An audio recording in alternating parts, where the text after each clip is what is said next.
Inside the Birds is back. What's going on, everybody? It's Geoff, Mosher, Adam Caplan here for our first film review podcast of the new 2022 season. We're going to recap and review from our sources and our own observations the Eagles' 38-35 win in week one over the Lions in Detroit. And there's one thing that watching tape and then talking to sources taught me, Adam, one thing that reinforced. I already knew it, but it reinforced it for me. Is Monday sucks. And not just Monday, but after the game, to be able to try to discuss a game, talk about a game is difficult without really rewatching. We talk about this all the time. You see so much more. And there are certain concepts that I think even media, we get lost in. You know, I questioned the whole Jordan Davis thing, like most people, why, and I think there are some fair questions about at times earlier in the game, why he couldn't have been out there, but we're going to get into why Jordan Davis himself cannot change a game. I know what the stats say. We're going to get into that also, but one person cannot change an entire outcome. And we'll have the response to someone who says, but what about those varying stats of when he's on the field and not? There's an answer for that. Yeah. And likewise, just offensively, I saw so much more than I realized too. Yeah. The tape is the truth teller. Jordan Davis is I didn't think he'd play a lot, and he didn't. He's not going to. There's no plan of playing 50 snaps.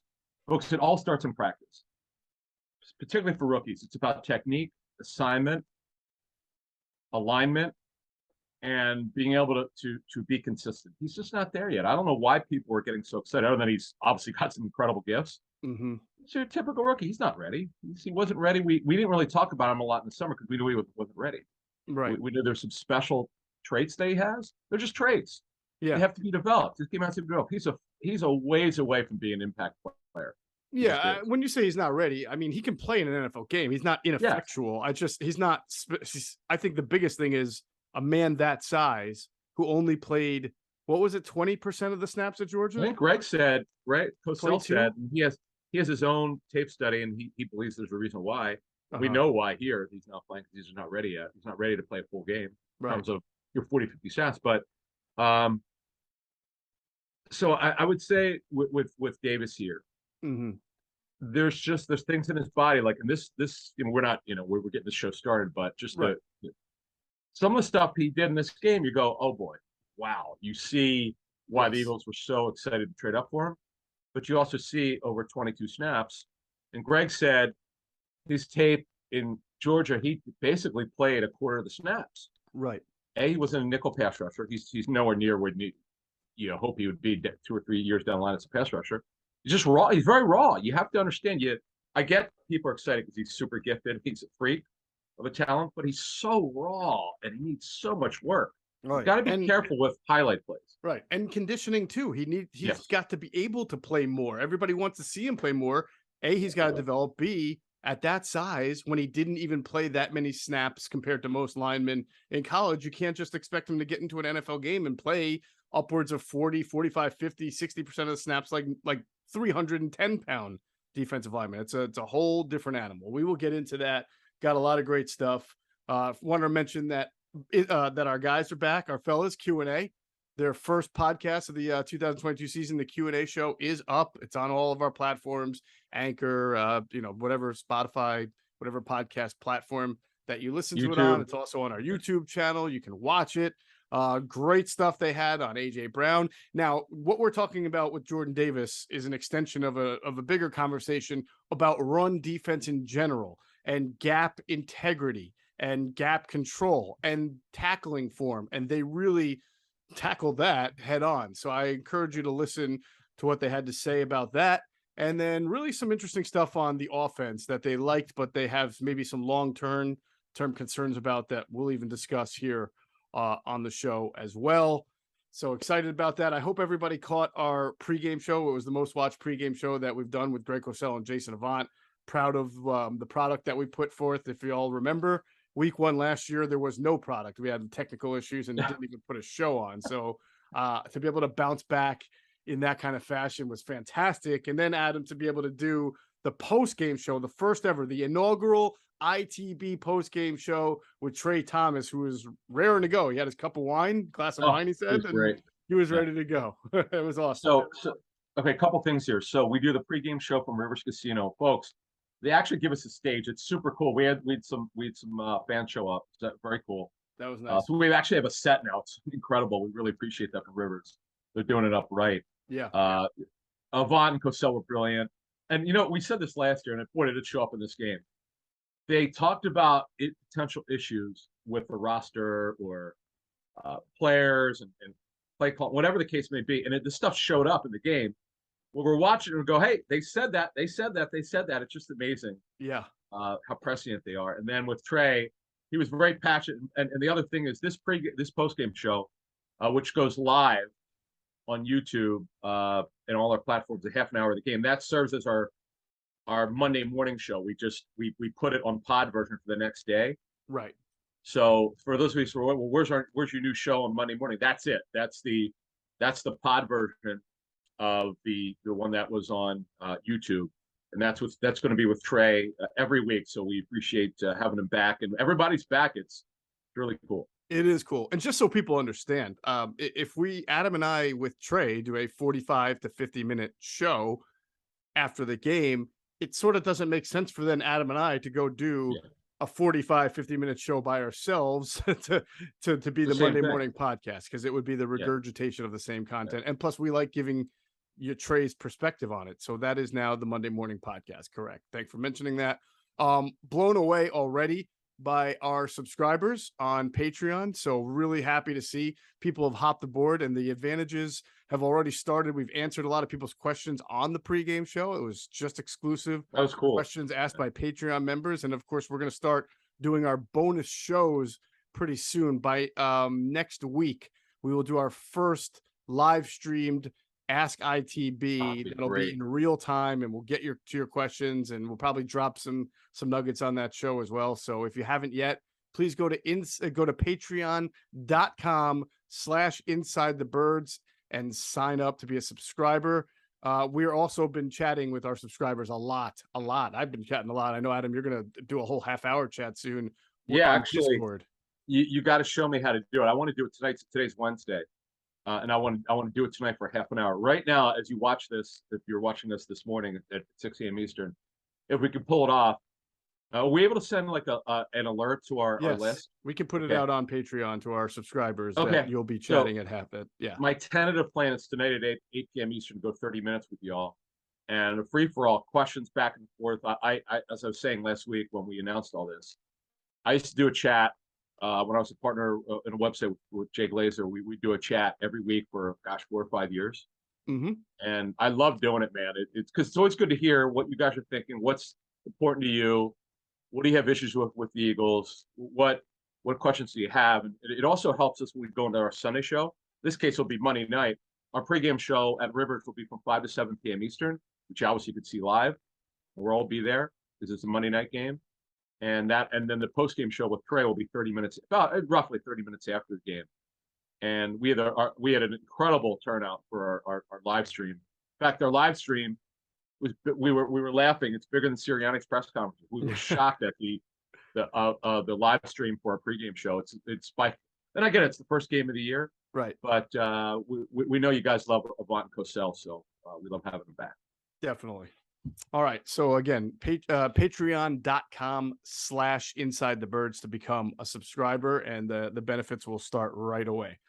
All right, let's get into some of the pertinent news. First, we've been telling you about our friends at Freestone Farms CBD for quite a while now. If you want the best, because it's the most organic and naturally grown CBD, you go to FreestoneFarmsCBD.com and you use the promo code Inside the Birds, or is it ITB? Promo code ITB, and you will get 20% off. We talked about the chart-topping Bayox, tropical tasting Bayox at 24%, the half Hindu Kush. It's just the best CBD on the market.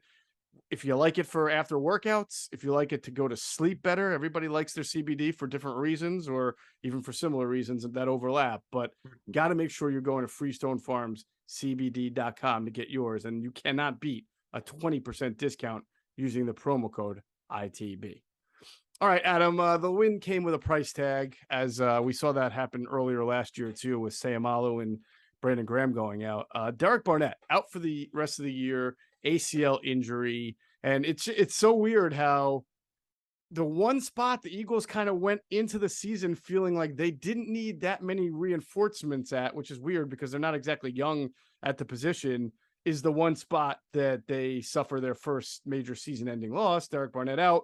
They'll be okay, but the way it was explained to us is that what we don't see is how good Barnett is against the run, which I've heard before, but not much. So one person said that he really shows up against the run with his effort. I know he doesn't have the long arms which are ideal, but he's very physical, tough, and despite, sometimes when I hear Sirianni talk about this, I roll my eyes about how he's a smart player and all that. Despite the dumb penalties, he actually is a smart football player. He's a technician. Yes. He plays with great. Exactly, technician. Right. He's a very good effort guy. Again, unless you're watching the coaching tape, you would have no idea because you can't tell from TV. 75% which goes on, you just can't see it on TV. And you can't see the effort. You just can't. And I give Barnett credit for some things he's been able to do. Now, is he worth $7 million a year? No.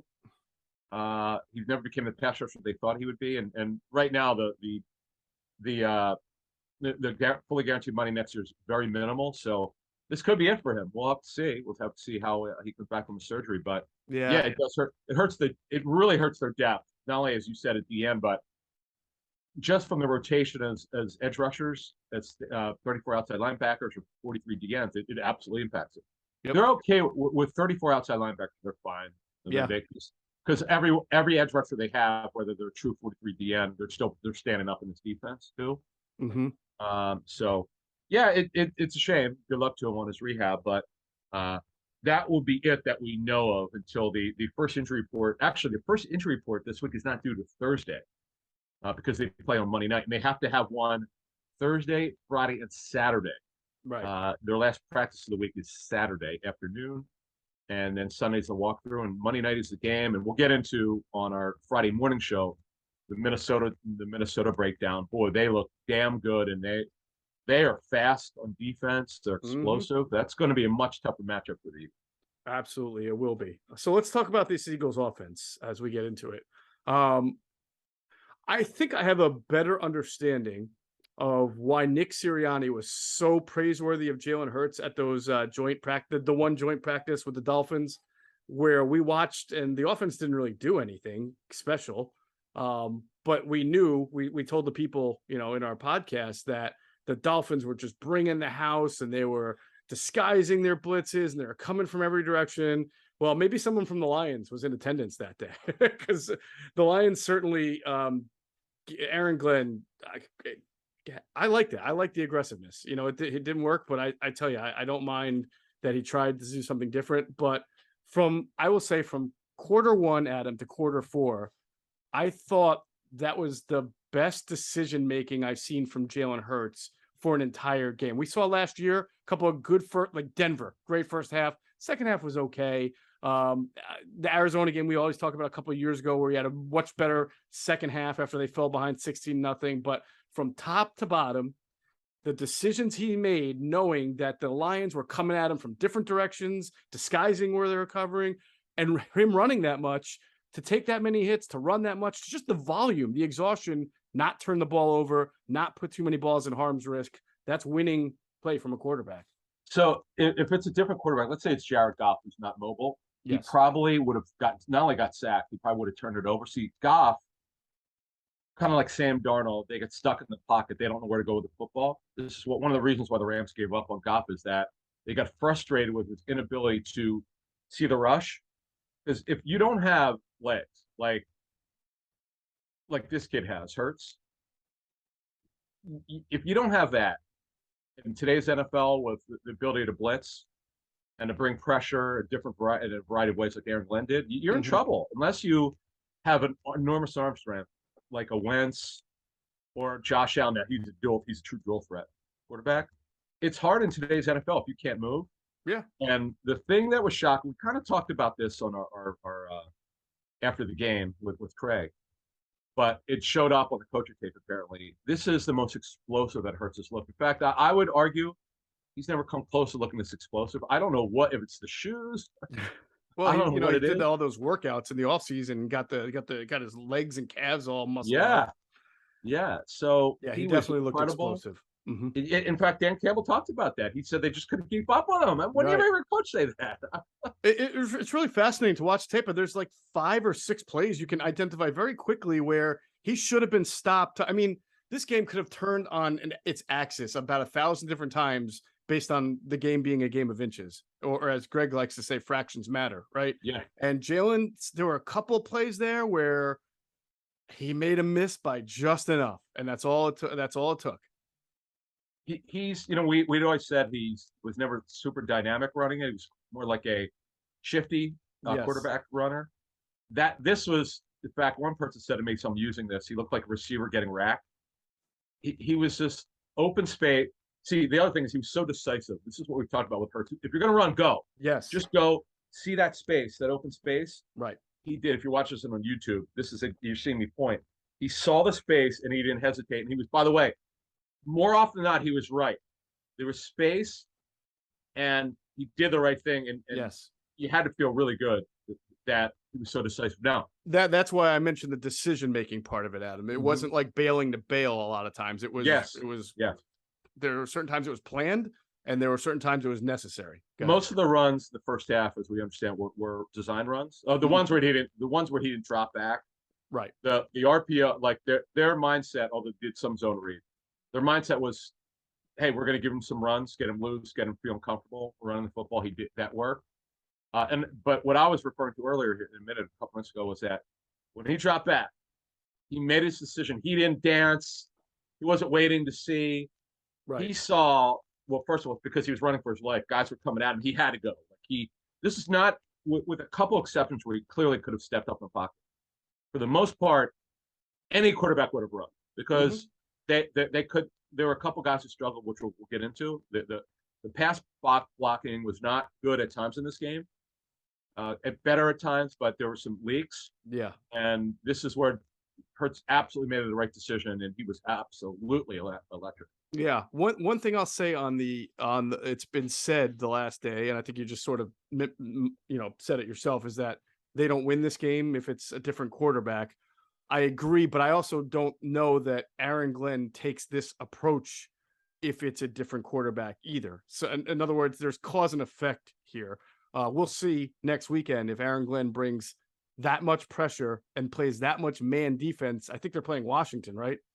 Yeah. Against Carson Wentz, who just, threw 2 touchdowns to Jahan Dotson, a 49-yarder to McLaurin, and he got Samuel on one too. That's a dangerous team to try to throw 6 or 7. Yeah, you might get Carson sacked 3 or 4 times, but you're also probably going to get yourself burned through the air 3, 4, or 5 times too. So I don't think that they play that same style of defense next week. Right. Now, the one negative you and I think together talked a minimum of 4 people watched the tape around the league. Yeah, about that. So the thing that we kept hearing, the one negative, he has to be better with blitz recognition, pre-snap.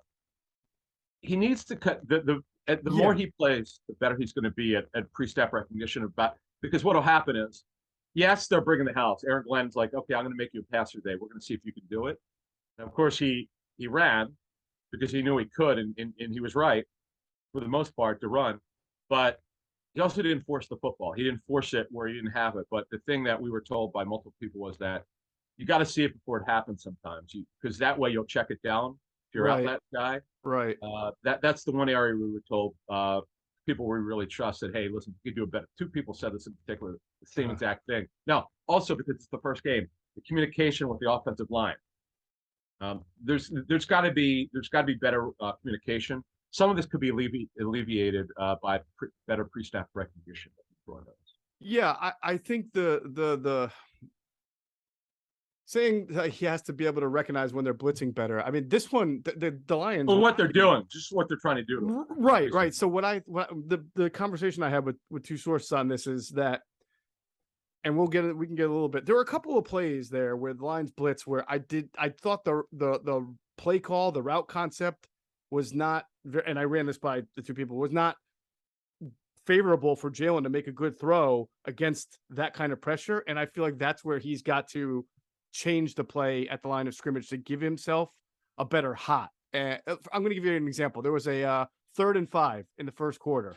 And I don't know why he or Nick Sirianni or Shane Steichen would call an RPO on 3rd and 5 because against pressure, because you lose time when you're tucking the ball in your running back's belly as they're all flying at you. If you're going to pass, which you usually got to do on 3rd and 5, then you're wasting time by handing it off. And then so there was a play where that happened, and they kept some guys in the block. The only 2 routes were a Dallas Goedert screen on the left side where he literally doesn't move. He just stands there, and the numbers didn't support it.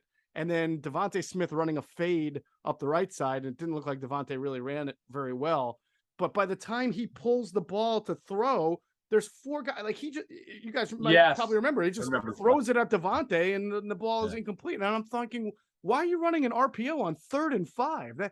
Be in shotgun, fine, but give yourself a chance to survey the blitz and throw to a hot or throw quicker. By the way, you had mentioned it. We have a show on 975 Connect. You had mentioned on Monday night. I thought this was a good point. In fact, they started doing it last year, where they'd have Hurts occasionally under center. Mm-hmm. I really believe they need to do that. Yes. Not a lot, but occasionally as a change up. Just it's no different than the defense giving you different looks on the back end, which they need to do a better job of. But that to me, and I had that discussion with someone who saw the game, personnel source, and that's not on Jalen. That's on Nick. Yes, Nick's got to see, well, my quarterback ran 17 times. And honestly, as I look at it, 13 or 14 of them are probably warranted. That means I need to, as a coach, not put him in that position all the time. So I've got to call a couple of good downhill under center runs where I know he's handing the ball off, and I'm confident I can still gain yards because I have a very good offensive line and running game. And if I want to roll him out maybe a few times, like a play action there, at least give him an easy target where I know he's not going to run. He's either going to throw it to the tight end or get out of bounds. Fine too. But that's where it's on Nick Sirianni to say, I've got to change a little bit. We can be RPO centric, but I can't have this guy running 17 times. Okay. Another note. He had a couple passes that were inaccurate. In fact, I think if I remember correctly, there was one in the flat. It could have been for a touchdown to the running back who threw it at his feet. Kenny Gainwell. I know exactly what you're talking about. It was probably his worst throw of the game. I wrote that down. Yeah, it was just a bad rush himself. And then the other one was the unbelievable catch by Brown. Right. Where he threw it at his feet. Like, it's just a bad pass, and Brown bailed him out. I'm having huge oven mitts for hands from that. Yeah, he did the back foot thing on that, and there was no really reason on that play to do it. Right. And the Gainwell one was really bad because he wasn't even under pressure. That was just a bad throw. But you know what? Exactly. One bad throw, 2 bad throws, okay. He cannot get away with bad footwork. Correct. When he like Wentz, he's got the overstride where his feet are 3 feet apart. You can't do that. Ball's going to sail. Right. Like Hurts, because Hurts is an over the top. Hurts is an over the top throw. It causes the ball to dive. He's got to have really good mechanics, pretty pristine mechanics for the ball to be accurate. So totally. That was it. He had a nice game. I certainly wasn't perfect. Something to build on for sure. I thought before you get to AJ Brown, there's certainly something to build on. I just think it's so important in today's NFL. As he gets more comfortable, he won't run as much, but the key is he doesn't turn it over. He makes good decisions. Absolutely. We saw in 2020 when the coaches had to bench Wentz. His mechanics were terrible that year, but the decision making, not forcing it if you don't feel you have it. Though the thing is, and we mentioned this during our training camp shows, I'm not saying he was forcing it to Brown. Please understand me, but his trust when Brown's covered and he makes him go get the football. I mean, it's something special, man. We saw this training camp. Boy, they carry this over. Yeah, no, you're not wrong about that. The ball is going to have to be distributed a little bit better as going forward. And I imagine it will, because I don't think teams are just going to leave, especially after the tape of this game. The Lions took a chance. They did a lot of blitzing and said, we will leave single coverage opportunities for our cornerbacks and AJ Brown. And that didn't work for them. So I imagine that the Minnesota Vikings are going to watch the tape and say, well, maybe we'll attack them, but differently, and make sure that AJ Brown's got the safety onto the side. There was one play, Adam, where the Lions showed blitz, they dropped into coverage, but the safety there was still one safety deep, and he was slid to the other side, and there was off coverage on AJ Brown, and it was pitch and catch for an easy first down between Hurts and Brown. And you think, why would you do that? This guy's been killing you all game, and you're going to play 8 yards off him with no safety behind? That's crazy. Brown crushed Amani Owarie. He crushed him. Yeah. And then the pass to Brown against Will Harris. Will Harris basically could have been arrested for bugging. He's like, if you watch me on YouTube, he grabbed his hand, he hit his chest. They didn't throw a flag. It was clearly pass interference. Right. The ball was in the air, and he still beat it. He just it was really remarkable. AJ Brown is a special football player. I thought I was a little bit over the top when we did a live stream when he got traded, when the trade happened. I couldn't contain my enthusiasm. I know from talking to the Titans over the years how special they thought he was. Yeah. And I'm telling you, if his knees hold up, not only will he get at least a minimum of 100 catches this season for the Eagles, he'll set all sorts of team records. He's just an elite, not special, elite football player. The numbers were down last year because the running back got hurt.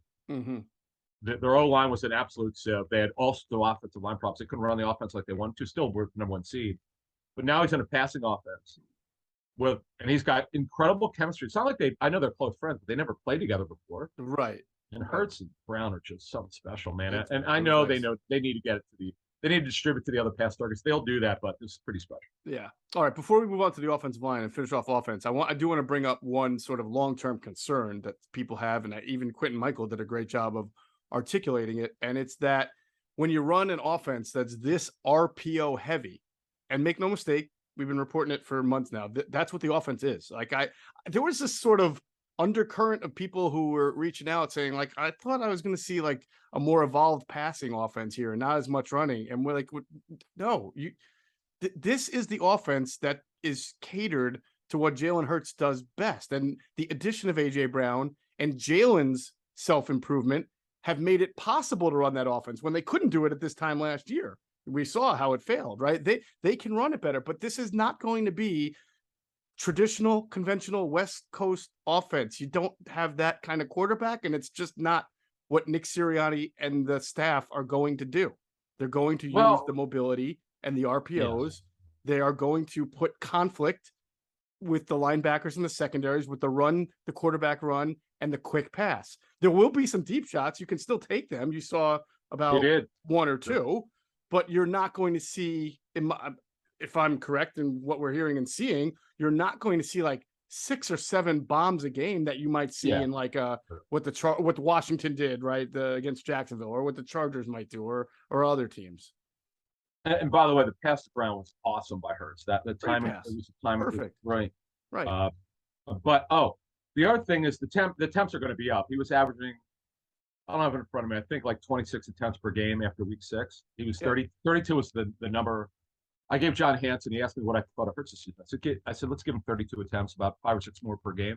Get 32 in this game. That's the sweet spot. I mean, they passed like every single down in the first half. Almost every down. They were very great. Yes, thank you for mentioning that. Because from an analytical standpoint, this is what they wanted, and mixed the run. And honestly, I love the game plan by Steichen. I thought, for the most part, I think you have to feel pretty good about it. And the run game scheme was really good. In fact, Lion Source was very impressed with what the Eagles put out there. They had a good scheme. Brown was brilliant. Obviously, his route running is tremendous. You can't cover him one-on-one. The Vikings, who are deeper than the Lions are, but they're not very talented at corner. You have to double him, and if they double him, that's when Goddard and Smith become factors. There you go. All right, offensive line. Listen, I think a lot of people gave him some heat because there was so much pressure. But remember, there were a lot of times where the defense brought more rushers than there were in the block. However, there were some issues there. I would say mostly first quarter, early second quarter. I thought they did a better job of picking up some of the blitzes and some of the stunts up front as the game went on. I think we could agree pass protection improved, but they really didn't know what they were getting at first. And Aiden Hutchinson, he gave him some problems there. Oh, yeah. Here's what we have. We'll get the running backs before we move to defense. Oh, I'm sorry. I forgot running backs. It's okay. We'll come back to it because I want to get. I'm glad you brought up offensive line. So, recognition and communication in our notes from our sources for people. Mailata had some issues. Say Malo had some issues. Kelsey was unbelievable in the run game. He looked as athletic, incredibly athletic. He just looked smooth, and Lane Johnson was dominant. So they had some very bad leaks in pass protection, as you said, 6 versus 5. It was the first game of the year, and it's just they have this tape now. This is where bad tape will become good tape. Though this is all correctable. That's the great thing about it. Every issue they had on offense, all of it's easily correctable. Yeah. Yes. Particularly on the offensive line. I think it was communication, Adam. Yes, and communication and pre-snap recognition by the quarterback. He's got to be better. Kelsey's got to help him. But Kelsey looked tremendous. Lane Johnson looked incredible. He had a great training camp anyway. He's the best right tackle in football, one of the top 3 tackles in football. Kelsey looks incredible. For a guy who'd been off so long, my gosh, we're told by multiple people, he looked wonderful. But Isaac's got to be a little better. Mailata's got to be better. Yep. And then they have to. Now, I would tell you, though, when they went 12 personnel, which they did a decent amount, Jack Stoll was phenomenal in the run game. Good blocking. Yeah, good blocker in the run game. And Goddard was an absolute man in the run game. That's why he did not, for people looking for routes and for fantasy, they didn't have him. They didn't get a lot of targets because he was blocking a lot. And both were tremendous. I want to make sure we mention that in the run game. Yeah, no, absolutely. There was a play, this just to illustrate the confusion issues. And I think a lot of that is they call them unscouted looks. I mean, the Lions did a whole lot of crazy stuff on one play. The only play where Jalen Hurts got sacked is they sort of overloaded the left side of the offensive line. So the slide protection went that way. And then they brought a nickel cornerback blitzing from the right side. Now that's got to get picked up because they kept Kenny Gainwell into block. So he should have picked up the extra blitzer, but he and Kelsey wind up blocking the same guy up the middle because, again, there was confusion on the slide protection, and that left Jalen Hurts to be like dead meat for the nickel blitzer. So that happens. And yeah, like you said, you get it cleaned up, more communication, you hope. But certainly that's something that the opponent sees too on tape and figures that they can try to exploit the next week. So we'll see. All right, let's get the running backs before we get the defense. So Sanders was tremendous. His second level vision, stop start, downhill, ran with some power. You never talk about him running with power, Joey, but he did from people we spoke with. Running backs have to be a little bit better in pass blocking. Yes. But Sanders was terrific. Gainwell ran low like he always does. Watson Scott looked good. First, I mean, it's incredible. All 4 runners, including Hurts, scored on the ground. Pretty incredible. Right. Short yardage was decent. They still need a real 4-minute back. They got away with it in this game. The hope is over the next 2 or 3 weeks, Sermon's ready to go. Based on the way this team should be, which is a good football team, you really would like to have a back with size. Yes. Like Sermon, who's much bigger physically, but Sanders was really good. Good to see him score his first touchdown in over a year because he didn't score last season. Right. But he looked really good. He looked like a guy that was fresh. I did like the 15 touches, 13 run, 2 catches. He caught both, 2 passes. He caught both. Yep. Good way to bring him in the first game. Don't overwork him. Come back from a 4+ week layoff. You want to see what his condition's like. Give him more. I do believe, by the way, he could handle 18 touches a game, 15 to 16, like 14 to 15 carries per game, 13 to 15, and plus 3 to 4 catches a game. He's capable of doing that at his best. He's explosive in the pass game. It's just that these coaches got down him a little bit and wanted Gainwell to be a piece of the action last year, and they gave. Obviously he got hurt, but now Sanders clearly he was the guy here, which we knew he would be. The coaches seem to like him now. So how many better times than they did last season? Let's say this, more of a commitment to him. Where they were willing to last year. How many times have we said it? He, regardless of what people may think of him, he's the best running back on the team right now. It's not close. He's the most dynamic and gives you 3rd and 1 for 4th and 1. I mean, bam, 24 yards. So that says it all. Yeah. I said at the beginning of the show, personnel source agrees. Just go downhill a few times, just 4 or 5 times. Take the pressure off your QB. You got a huge, massive offensive line, a good blocking tight end, 2 of them. Put 7 up front, go big, 1st and 10, downhill. I bet you get 7 easy just by giving it to Miles Sanders. And then you might get 27. So no, there's one more. No issue with that. Yes, he also pressed the hole really well, which his one issue is explain to us, is that sometimes, let's say the plays to the A gap or B gap, he goes to the C gap. Yeah. Because you can't, it's stuff about running backs, you just have to let them be. But it makes them special, where they just see something that you wouldn't, like on coaching tape, you might say, why didn't you go there? But he felt something as the play was developing. He saw something. That's it. Cosell flat out told us he does not dance. That's a very bad media narrative. Yep. And I won't say what else Greg said about that, but to say Greg is passionate when people don't know what they're talking about. They just throw crap out against the wall because Greg's about tape, and he's very funny when he's passionate. You guys have seen it. He's very funny when he gets pissed off about bad media narratives. Yes, he is. It's all from his tape study. Yeah. Right. So anyway. All right, ready for defense? Yeah. Oh, this might take 5 hours. Yeah. Well, before we go on any epic rants, we'll let everybody know about our friends at PHLSportsNation.com, enhancing the fans' experience with their coverage of all Philadelphia sports teams for the fan, by the fan is their motto. So make sure you check out all their great fan content at PHLSportsNation.com, on Twitter at PHLSportsNation. We'll pause real quick for another word from our great sponsors, including our friends at Sky Motor Cars. And if you head out there to Sky Motor Cars in Westchester, PA, make sure you tell them Adam and Geoff sent you. You will get the best deal. And you could order online too at skymotorcars.com. Absolutely. Great time to do it. All right. Defense. We'll start with the talk that everybody's got. Jordan Davis. Oh, when he was not on the field, the Eagles, gave up 10 yards. When he was on the field, gave up 2. So let me just start my rant by saying, it is very, very rare that one human being out of 11 is going to single-handedly change the complexion of a game. Yes, you can have a pass rusher cause a lot of havoc, get a quarterback off his spot a lot. Absolutely. You could also have a run defender, and Jordan does this well, cut into a gap and redirect the running back to the point where he has to cut back and he gets tackled, right? But he gets tackled. Like, the point is, you can have a catalyst, and you can be a help in the run defense, but at the end of the day, you need your teammates to be up to speed on defense too. And what you saw, whether Jordan Davis was on the field or not, was just a piss poor display of technique, form, angles from all levels, from the line to the linebackers to the corners and safeties. I mean, there's really nobody spared. There are a couple guys who played well, but you just saw a lot of bad tackling that Jordan Davis cannot single-handedly cure on his own. Yeah.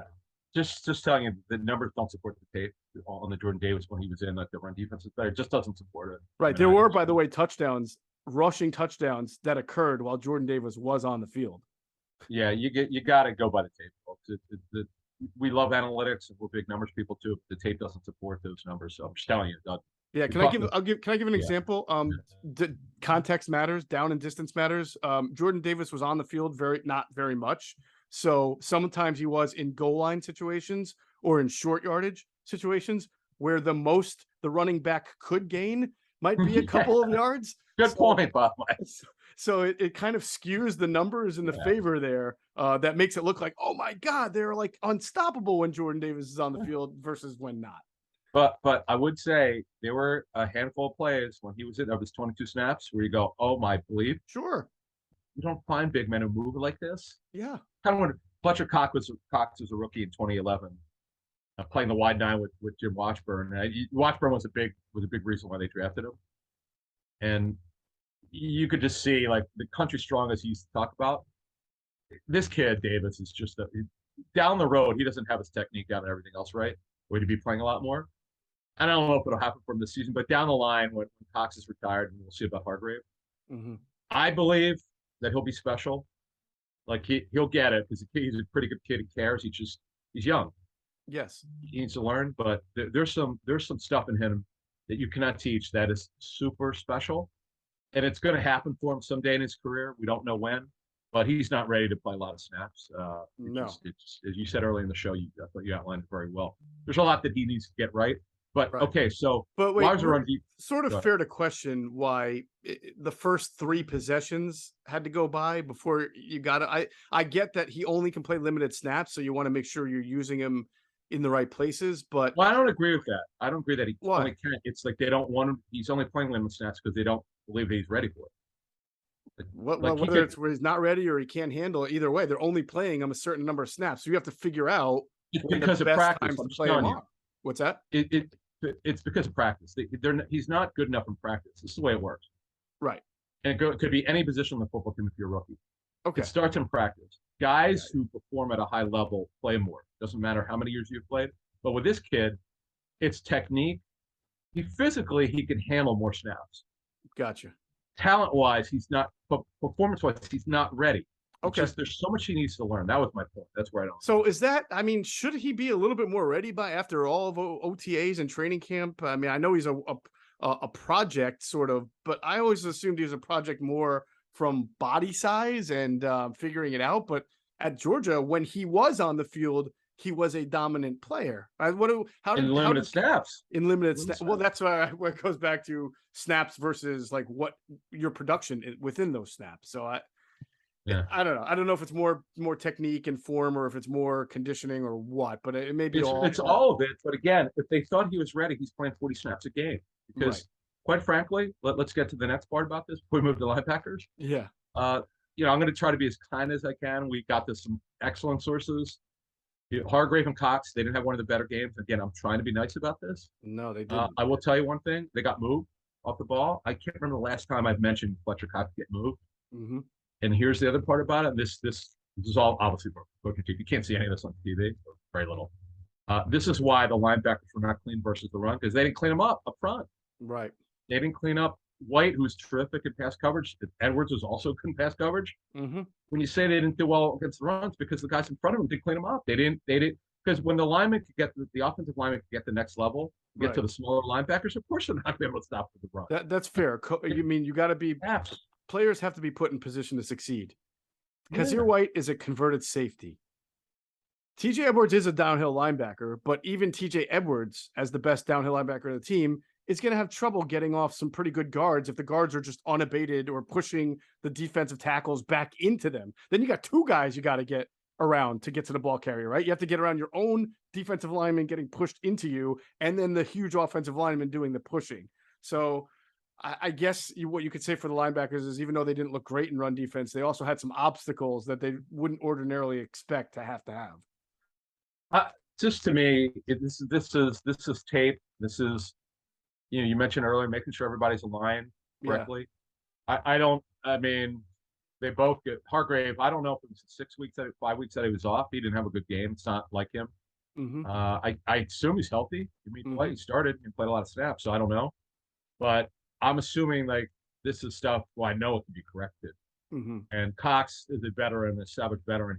I'm sure it'll bother him when he watches the tape. And they're going to go Monday night. It's Monday night. They're going to go against a very young one of the youngest offensive lines of the league, where they should have some advantages. And this is just, and Tracy Rocker, the D-line coach, has got to get after it a little bit and get these guys back where they need to be. Boy, I tell you who had some really good snaps. Marlon Tuipulotu. It wasn't just the one where everyone saw 95 where he pushed the pocket. No, he was pretty decent. He had a good game. He had some really good rushes, and so they have to help clean up for the linebackers. That's the key to those D tackles. Mm-hmm. So that would be it for the D line. I know the Lions have a good offensive line, but I mean Hargrave and Cox they're very wealthy players for a reason. Like that was, I don't want to say it was an inexcusable performance because I'm not their parents or anything like that, but that was surprisingly. I think I wish I saw a little bit more fight too. I don't know. I just thought like they could have done a better job. Everything. Honestly, on what you just said about, there's no way to know this. Even the coaching tape, it's hard to tell sometimes with effort. I'm not going to question their effort. Right. It's just that particularly Costa, because he's so strong. When he gets moved off the ball, again, we don't know why that happened, but it shouldn't happen. Also, if you're not aligned correctly, or if your feet aren't aligned correctly, if your angles aren't correct, you mentioned this. You were mentioning this earlier. Yeah, that could be a reason. But again, this will be cleaned up. But that was also disappointing. Oh, they played some wide nine. They did. Yeah, they did. Sweaty had some really good rushes, of course, off the wide nine.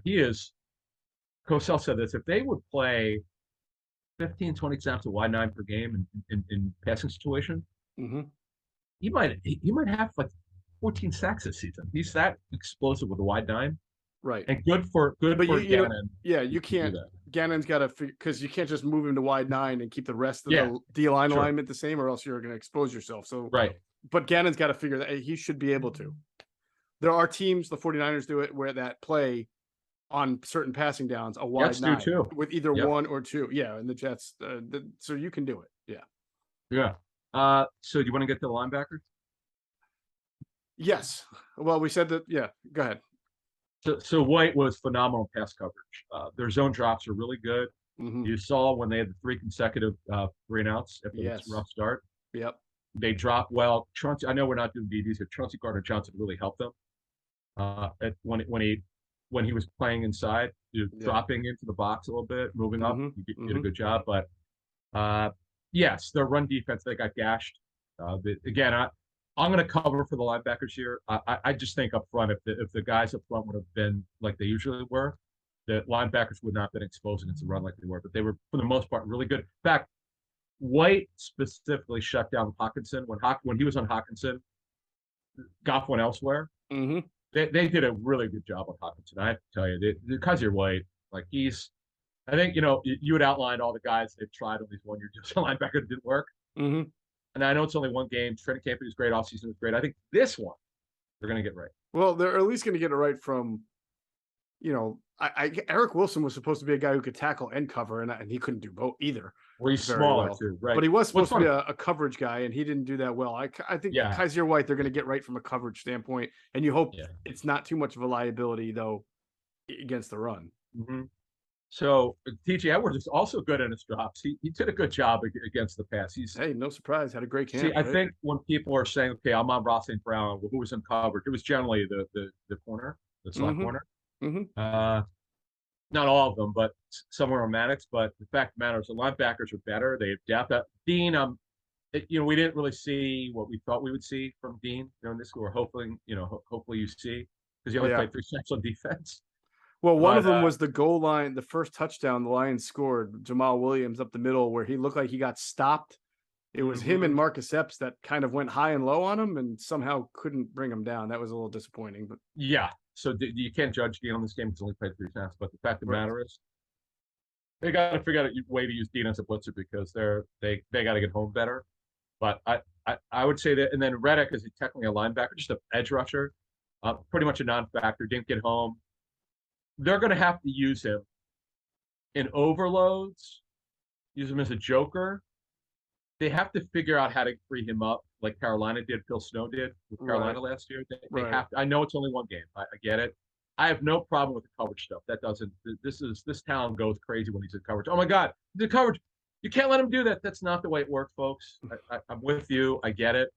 But that's not the way it works in the NFL. He's going to have to be in coverage a little bit. A little bit, yeah. I don't know if you noticed, there were a couple of times where he lined up as like an off-ball line, like a stack linebacker. Yeah. Oh, yeah. Oh, by the way, he played strong. Okay, I'm glad you mentioned that. So they played a little bit like, okay, so the Steelers, when they run their 34, because they've been for 50 years, they're not always overhand players. They will play as stack linebackers, as stand up, but back playing almost a strong side linebacker, just back. And then post-snap they might come in. Yep. Or they might go out and cut, like whatever. It's not always as an overhang player. I think there's a misnomer. But he did play some strong side linebacker. But again, it didn't work as a pass rusher. Gannon will learn from this, and their linebacker coaches will learn from this. But he has to be a bigger factor. They got away with it in this game. Yep. Kirk Cousins is a much better passer. He's super aggressive. Yep. Justin Jefferson there. Okay, they're going to get a pass for this game. We need to see more, and Reddick's got to be a bigger factor. It's only one game, but he's got to step in a bigger. Yeah, but knowing Kevin O'Connell and where he comes from, his chain, Sean McVay tree. Yep. And knowing Kirk Cousins, who knows what he's doing, I feel like when in situations where they might see Hassan Reddick lined up as a coverage linebacker or an inside linebacker, they might check into something that's going to explode. Because I paid attention and I noticed that when Reddick did that, Goff did not target him. I mean, he didn't even sort of. I was trying to see if he's changing the call audible, but he didn't. Either he didn't see it or pick up on it, or if it wasn't important to him. But I feel like other offenses will look at that and say we might be able to exploit that. Like throw 2 guys, a running back and a tight end in there, make him like have to decide where he's going and try to exploit that. Honestly, on that, I was shocked that Swift caught all 3 targets. He only got targeted 3 times. I thought that was ridiculous. Yeah. Ben Johnson, the OC, I just thought he didn't have a good feel for how to Swift. Like, I'll give you an example, although he did not have a good game as the head coach for the Broncos. Hackett. He had actually a bad game. Very bad But game, yeah. one of the things he knows Javonte Williams is unbelievably explosive in the pass game. Guy had like 11 catches, led them in receptions. Well, by the way, Swift is really gifted as a pass catcher. Uh-huh. And you got to know that as a play caller. Like the Eagles want to get Gainwell freed up. He had 4 targets, 2 catches. Yep. Maybe he will more as the season goes along here. But that did surprise me that Ben Johnson did not free Swift up more. What else do we need? Their blitzes. I know I don't have the blitz percentages in front of me. Now we know they did the creep blitzes where the corner and safeties come up and blitz off the edge. Yeah, they also did a zero blitz, by the way. They actually threw a zero blitz. Had a 7-man blitz and it got home. Yeah. So that was good. And that was part of why in the second quarter, boy, they got to Goff. They made him. He looked like the old Jared Goff when he stands still like a statue where his feet get stuck. He doesn't know where to go with the football. That was working. So that was. I know people are beating up Gannon. They want to fire him and stuff. We get it. Yeah. I mean, he did. The first series disturbed me because the Lions, they get the 50-yard run. That was bad. All right, and then they get right inside the 10, and Goff hits Hawkinson on the left side to get it right at the goal on a 3rd and something, Adam. And it was just Goff showed a straight 4-2-5, like 4-man rush, nothing, no movement on the back end. Not like he just thought that's an area where you're trying not to give up extra yards. Most defensive coordinators want to force you. They want to blitz most when you're backed up and when you're backing them up because they want you to make the mistake. They want to take advantage of the lack of space. And he played the softest coverage on that 3rd and 5, give pitch and catch to Hawkinson. Then all of a sudden the ball's at the 1-yard line and they go in for a touchdown. I just kind of was surprised by that. One more thing before we move to the DBs. They got them on a lot of gap runs. Mm-hmm. What happened was because the Eagles are a 2-high team, and like Schwartz was a single high team and a man coverage. The Eagles are a cover 4, mostly zone team. We'll do 6 and some others, but they're a zone defense, and they were getting gashed. So you saw them start changing up to a 5-man front to help the run defense, and it did help some. But fact matters, their integrity was bad in that game, and again, they'll be able to clean this up. They have a lot of work to do in the front. They have to be much better. They play a 4-man front, or they're running the 34-2 overhangs. They've got to be better getting to the passer without blitzing. I know that Gannon basically wants to do what Vic Fangio does. Vic Fangio is a low percentage blitz guy. He's a execution style, post snap movement, disguise. You don't know what we're going to do. We're going to make you hold on the ball, and our front's going to get to you. Right. So that's the hope over time that's what it looks like, but it didn't look like that in week 1, game 1. And then let's get to the second. Boy, we got some interesting stuff here on the second. Go ahead. Oh, okay. So mostly too high. CJ Johnson, I know that people point out some of the mistakes he made. But let me tell you something. Mostly in run. I think it was mostly in run defense than pass defense, right? I could tell. What he did. And this is why time speed does not tell you how explosive. Maddox's time speed is in the 4.38. Right. Johnson moves better, faster in a short area. He moves so effortlessly. They don't have any. They've never had anyone like this. Even Doc in the Hall of Fame. He's obviously a different player, right? Physical, but right. Johnson just moves differently. Like they've not had anyone like this. I'm so interested. Whether it's a tight end, because he's 6 feet, or it's a slot, or if the team goes double slot, it's Maddox and Johnson, or running back, whatever it may be. This gives you from a tackle standpoint a major weapon, which they may or may not have realized they had until they see this tape, or they saw the tape obviously. Yeah.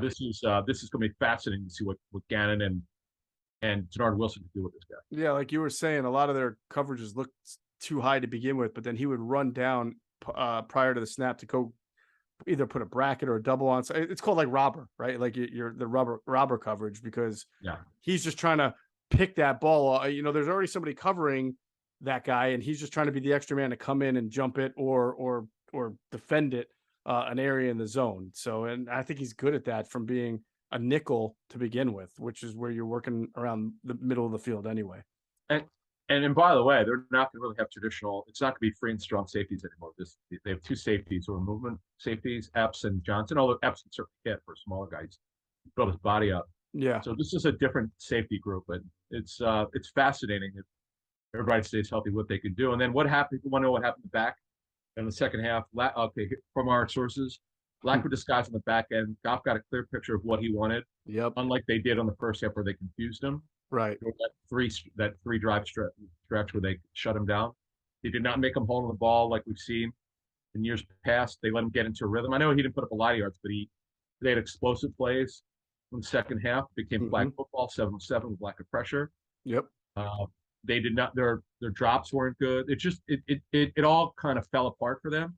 Feels like he didn't want to stick with what was working in the first half because he had a bigger lead, and he didn't want to then take the chance of throwing some extra pressures at it. And that's not a way to manage. I get it, and I heard Gannon on Tuesday spoke, and I understand what he's talking about. But you understand, folks, this is not Jim Johnson's defense.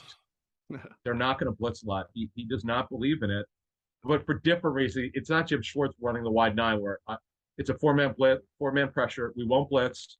Unless Doug Peterson tells him to, but this guy is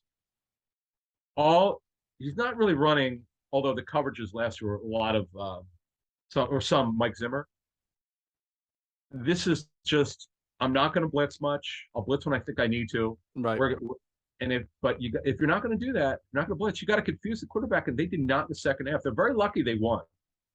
Very lucky. The Lions dropped 5 passes at least. By the way, I mean there were St. Brown had 2 or 3 himself. Yes. I'm sorry, Chark had 2. St. Brown also had 2. Yeah, they dropped some passes that could have made a big difference. And he won. Right. So what I would tell you before we get out of here, here's a question for you. This is what a couple people said to me. One guy said, who's very familiar with Philly because it's one of his teams he has to study. He goes, I don't know about you, but he said, what is Philly trying to do here defensively? Okay, they're multiple. We knew this in January. There's going to be more multiple. But what are they doing? This is the best part that I got. This is multiple people said this to me. Maybe you got this too. What are they doing to impact the quarterback? When they weren't blitzing, I don't know. And it's not like they blitzed a ton. They did blitz more for what we're used to with John Gannon, but certainly their line formations.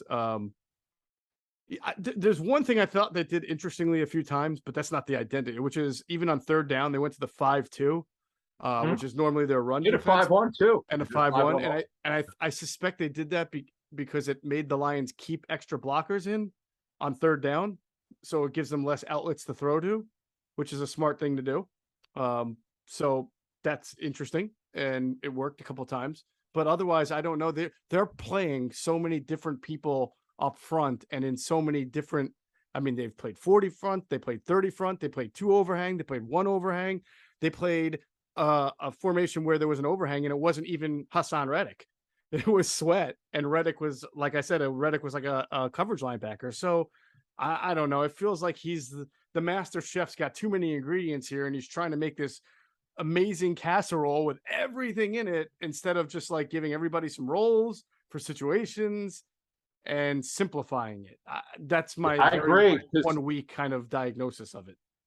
No, I'm not saying it's a Sean McDermott situation when he replaced the late great Jim Johnson, but when Sean tried to do way too much stuff, remember the DNs dropping, which by the way a lot of teams do now. It just wasn't working. Right. So what Gannon has to do on what you're talking about, he's got to figure out as time goes on here. Okay, we've got a lot more talent this year on all 3 levels. What could these guys do to impact the quarterback? Okay, pre-snap disguise, post-snap disguise. He actually talked about this. When was this? An off-season training camp? When was this? Oh man, we talked a couple of times, but probably training camp. Right, when he talked about, hey, we're 34 front, 2 overhangs. I remember that was an OTAs where he gave a little bit more of a detail on what he was envisioning. Right, and he talked about the post-snap disguise and what's more important. Whoever asked the question was really good because they have to. This is a major problem last year for Gannon, where he got obliterated by other teams we talked to, where they watch the Eagles tape and go, "What is this guy doing?"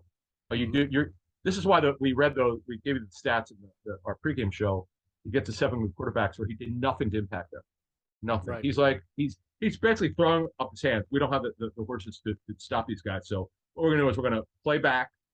We're going to rush 4. We're going to drop 7 and hope we can hold them to 25-20. We'll give up, in this case, 82% completion rate against 7 good quarterbacks or some elite. Because we can't do that. Okay. We can't do anything against these guys. Okay, fine. Right. If that's what we want to do. It was embarrassing. Right. Whatever. They lost, by the way, all 7 games. But this year, there's no more excuses. As he gets more comfortable with these players, so this is not Kirk Cousins here. This is Jared Goff. And that run game, they're playing Dalvin Cook. Jefferson is elite already. He's going to be a Hall of Famer most likely someday. Right. He's unbelievable. And then through 2 seasons, then you got Thielen, who's crafty and still has good short area quickness. And Dalvin Cook is phenomenal. And Kevin O'Connell called a great game. So we'll see. It's going to be a fun game on Monday night. All right. It's going to be a fun weekend and the ensuing week for us. Our normal game preview podcast will still come out Friday morning. We'll preview this Eagles-Vikings game, the home opener at the Link. Of course, our pregame show and our postgame show will not air at its normal time because it's a Monday night game. So we'll be at Monday night 2 hours before the game for the pregame show, half hour at the end of the game. Yeah, 5 to 7, half hour after the show. Monday night will be the postgame, and then of course we'll have to do a quick turnaround on the film review, which we'll do for you. So go ahead. I was going to say, Patreon people, make sure you look at we're going to send you a special note about what we're trying to do here. We're going to give you a lot of content. We're going to give you a lot of special stuff. So we have a giveaway also coming up for our Patreon subscribers. Yes. So stay tuned. All right. That's going to do it for this episode of Inside the Birds, the leading podcast in Eagles Intel. Big thanks, of course, to our producer, Tyler Strasser. He does a great job. And as always, we thank you for flying with us inside the bird.